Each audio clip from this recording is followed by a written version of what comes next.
Alright guys, let's take a look at cube roots. As we talked about previously, we know that this number inside is the number we're taking the root of. We call it the radicand. And the number out here, sometimes we see it and sometimes we don't. But this number is called the index. And that tells us how many times we basically have to split up this number. So since I see an index of 3, it means we're taking a cube root, which means I want to figure out what number times itself 3 times would give me a value of 125. And unfortunately, the only way to really do this is through guess and check. So I could start all the way down at 1, and what you'll find is that these numbers will grow pretty quickly because we're raising them to the 3rd power. So if I try, say 1 times 1 times 1, 1 times 1 is 1, times another 1, gives us 1. That's clearly not 125.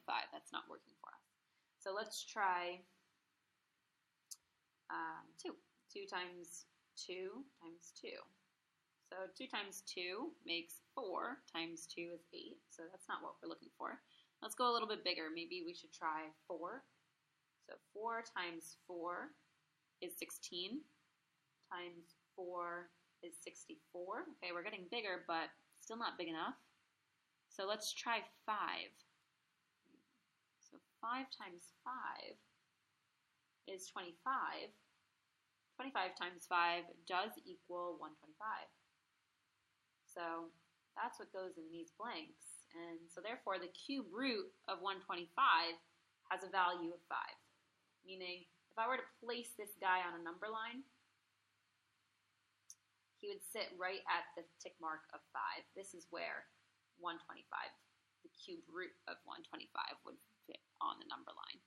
So now if we kind of look over here and try to compare two numbers, one where we're taking a cube root and one where we're taking a square root, what we would expect you to do here is evaluate each one. We already know the value of the cube root of 125 is 5. And now we have to think, well, what's the square root? There's an invisible 2 there, right? What's the square root of 36? Well, that's 6. Right? So which value is greater, or which one would be higher up on the number line? And clearly, 6 is greater than 5. So the square root of 36 is larger than the cube root of 125, which maybe seems a little counterintuitive because 125 is so much bigger. But since we're splitting it up into 3 parts, it actually ends up being a smaller value than the square root of 36. So I'm going to have you go ahead and try these ones below.